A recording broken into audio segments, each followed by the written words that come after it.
Bahwa sejak awal COVID, akhir 2019 sampai Juni 2021, jumlah tentara Cina yang masuk ke Indonesia dengan sepengetahuan dan restu pemerintah Jokowi sudah mencapai 14 juta orang. Menurut laporan intelijen ini, gelombang kedatangan tentara Cina memanfaatkan kelengahan masyarakat Indonesia yang sedang terpusat perhatiannya pada pandemi.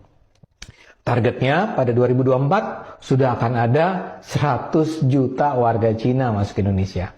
Bayangkan, 100 juta warga Cina. Setiap kali pemerintah memberlakukan PPKM atau PSBB, pada saat itulah tentara merah Cina akan masuk ke Indonesia. Sebagian akan berpura-pura menjadi tenaga kerja asing atau berpura-pura menjadi tenaga kesehatan dengan menggunakan seragam APD, perawat, dokter yang mengenakan masker.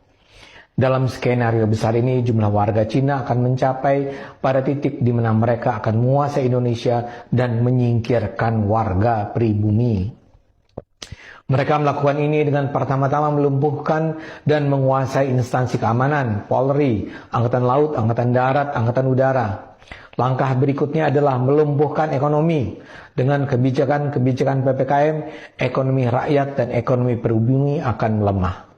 Seluruh sendi-sendi ekonomi kaum pribumi lumpuh. Mereka yang bekerja di sektor informal tidak akan sanggup bertahan. Sementara sebaliknya, perusahaan-perusahaan Cina, terutama yang memiliki koneksi dengan bisnis di tanah leluhur, akan semakin berkibar dan berjaya.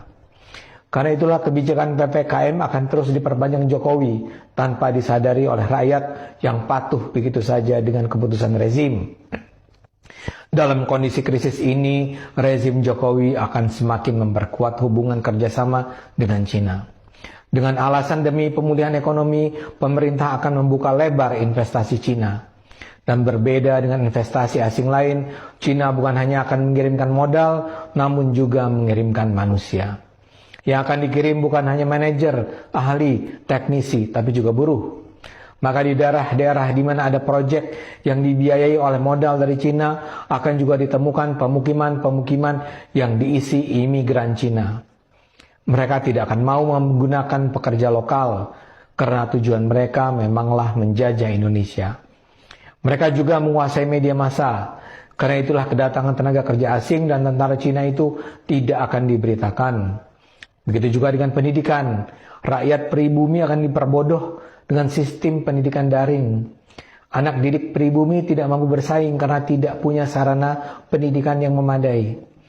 Guru, kepala sekolah, dosen juga tidak bisa berhubungan langsung dengan anak didik mereka.